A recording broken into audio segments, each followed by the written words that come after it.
Hello everyone, welcome to Equal To, and this is the 12th episode of Is Matter Around Us Pure playlist. And if you haven't seen the previous videos yet, please go and check them out. This is just a continuation of them. I will give you a link here, so go and check them out before watching this one. Now, in the last video, we saw about how pure substances can be classified and how elements can be further classified into metals, non-metals and metalloids, and we saw what are the properties of metals and what is a metal actually. Now these are things that we saw in the previous video. Now I hope you have watched that video first. Now in this video we are going to see about the properties of non-metals. Okay, now as we know, elements can be classified into three types: metals, non-metals and metalloids. Now metals properties we have seen. Now we are going to see the properties of non-metals. So non-metals are generally available in a variety of colors.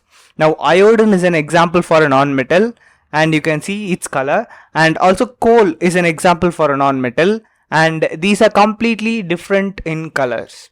Whereas in metals they would usually be shiny gray or shiny gold that we have seen yesterday. Okay, so colors, they are available in variety of colors. This is a property of non-metal. And moving on, non-metals are generally poor conductors of heat and electricity. Okay, now we have seen that metals are very good conductors of heat and electricity, but non-metals, contrasting to metals, are very poor conductors of heat and electricity. Now moving on, non-metals are not lustrous, they are not sonorous, and they are not malleable. These are three properties of metals. Lustrous meaning they shine, non-metals don't shine. And sonorous meaning they make sound when hit. Non-metals, they don't make sound when hit. And they cannot be made into sheets as well. Chlorine is an example for a non-metal, and that it might be available in bleaching powder, and that is not lustrous, sonorous or malleable. Okay, so now we'll be seeing few examples of non-metals. Now after seeing these examples, you can better visualize the properties of non-metals. So examples of non-metals are hydrogen, oxygen, iodine, carbon, bromine and chlorine. Now when it comes to carbon, it can be coal, it can be coke. There are various types of carbon available. Okay, now these are few examples of non-metals. Now let us just take hydrogen for example. With hydrogen taken, just think about these properties. Hydrogen is colorless. Okay, so there is no one thing that can be said. Okay, and maybe let us take two of these non-metals, hydrogen and carbon. Okay, now hydrogen is colorless whereas carbon is black in color, so they are available in variety of colors. And hydrogen and carbon both, they don't conduct electricity or heat for that matter, so they are poor conductors. And lustrous, hydrogen, do you see hydrogen being lustrous, sonorous or malleable? Obviously not, it's a gas, it cannot be lustrous, sonorous or malleable. And coal obviously is also not lustrous, it's black in color, it doesn't even reflect light properly, so it's not lustrous and not sonorous or malleable. Okay, so these are the properties of non-metals and a few examples of non-metals. Now moving on, we have seen the properties of metals and we have seen the properties of non-metals, and the properties are quite contrasting in nature. The property for metal is quite opposite to the property of non-metal, but there is a in between, there is a middleman here. So some elements have intermediate properties between those metals and non-metals. So the properties of these elements are in between the metals and non-metals. So they have some properties of metals or some properties of non-metals, so they don't exactly belong in either of these categories. So those things we call as metalloids. And a few examples for metalloids is boron, silicon and germanium. So we are not getting deep into metalloids here. We are not going to get deep into metalloids in this chapter for that matter. We just want to know the properties of metals and non-metals. Okay. Now a few more facts about elements are, there is more than 100 known elements here, and only 92 of them are natural. The rest are just man-made elements. And majority of these elements are solid in nature. 11 elements are gas at room temperature and 2 elements are liquid at room temperature. So the two elements that are liquid at room temperature are mercury and bromine. So these are two elements that are liquid at room temperature. Now gallium and cesium, these become liquid at 303 Kelvin, which is slightly above room temperature. At that temperature they become liquid. So these are some facts about elements. More than 100 elements are known. 92 of them are natural, rest of them are just man-made elements. Majority of these are solids. 11 elements are gases at room temperature, 2 are liquid at room temperature, being mercury and bromine, and gallium and cesium become liquid at 303 Kelvin, which is slightly above room temperature. Okay, now moving on, we have classified pure substances into elements and compounds, and we have seen what elements are. So elements can be divided into metals, metalloids and non-metals, and we have seen their properties and examples. Now we are coming to the second division of pure substances, which is compounds. So what exactly is a compound? A compound is a substance that is composed of two or more elements, and they are chemically combined and they are in a fixed proportion. So there are a lot of terms here. Please don't worry about it. Just try to remember the definition or get the hang of it. We will be seeing more about these in the next videos, so don't worry about it.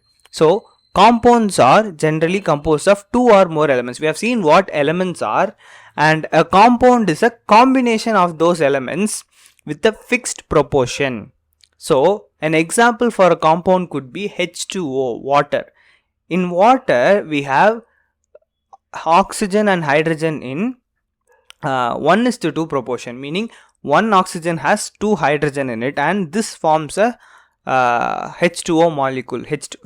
I've used a term that you're not familiar with yet, so don't worry about it. So here the compound is formed with a fixed proportion in which two of hydrogen is combined with one of oxygen. So it has a fixed proportion and it has two elements, two or more elements. So it has two elements involved in the chemical combination. So H2O is a compound. Okay.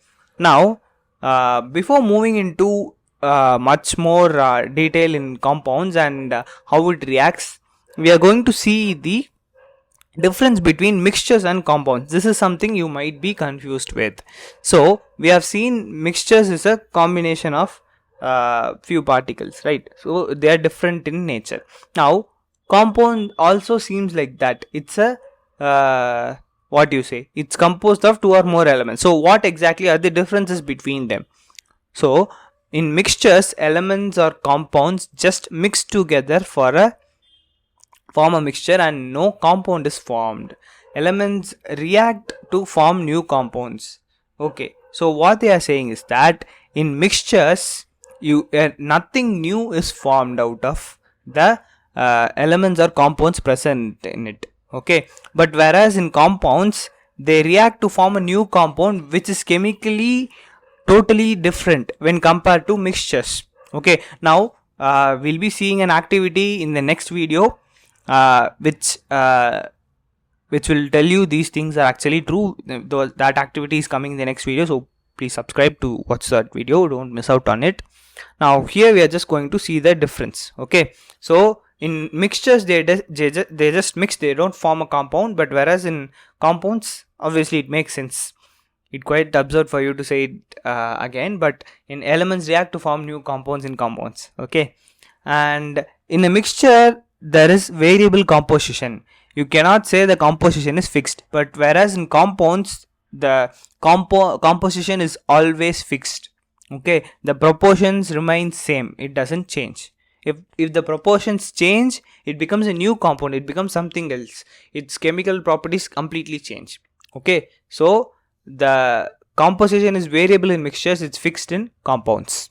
Okay, a mixture shows the properties of the constituent substances, whereas a compound's properties might be entirely different from its constituent properties. Okay, now if you mix two elements or compounds together, the chemical properties of these individual components don't actually change, but when it undergoes a chemical reaction and forms a compound, the chemical nature actually changes entirely. Okay, so that is another difference. The constituents can be separated fairly easily using a physical method. Whereas in compounds, the constituents can be separated by chemical or electrochemical methods only. So in mixtures, we have seen separation methods in mixtures at the start of this chapter. I hope you have watched those videos and you remember those things. So we have seen a lot of separation methods. So mixtures are fairly easy to separate using physical methods, whereas compounds cannot be separated using physical methods and can only be separated using chemical or electrochemical changes or reactions. Only with that compounds can be separated into its individual constituent elements. Okay, so these are the differences between mixtures and compounds. I hope you understood these things. Now we'll be seeing more about compounds in the next video, so please stay tuned for that and subscribe to equal to. Now that is it for this video. If you have any questions, please post them in the comments. I'll get back to you as soon as possible. Thank you so much for watching this one. See you in the next one. Bye for now.